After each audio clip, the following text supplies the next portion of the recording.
என்னுடைய வரிகளாக பெற்றோரை தெய்வம். எனது திருமண நாள் 12/4/1998 சுவிஸில். எல்லோருக்கும் அழைப்பிதழ் வீடு போய் சென்று அழைத்திருந்தோம். ஆனால் இங்கு என் உறவாக யாரும் இல்லை. அப்பாவும் விசா இல்லாமல் பல காலமாக பிரான்சில் வாழ்ந்தார்.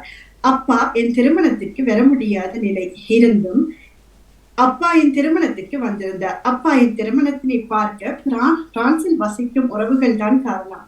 சந்திரி அண்ணா, மாணிக்க சித்தப்பா அவர்களுக்கு என் நன்றி. அன்றைய நாளில் இவர்களால் தான் என் அப்பா என் திருமண நாளில் என்னோடு நின்றிருந்தார். மீண்டுமாய் நன்றி. எங்கள் திருமண ஆல்பம் எல்லோருடையதும் போலவும் மிகவும் பெரிது. அதில் நான் மீண்டும் மீண்டும் பார்க்க விரும்பும் புகைப்படம் அப்பாவுடன் நான் நிற்கும் படங்கள். அன்றைய கால பதிவுகள் அத்தனைகள் பேசும் என்று இணைத்திருக்கிறேன். மீண்டுமா என்னுடைய அம்மா அப்பாவின் இடத்தில் என்னை கன்னியாதானம் செய்து வந்திருந்தவர் குருட்டோப்பில் உள்ள நடானா அவர்களுக்கும் மீண்டுமாய் நன்றி. கன்னியா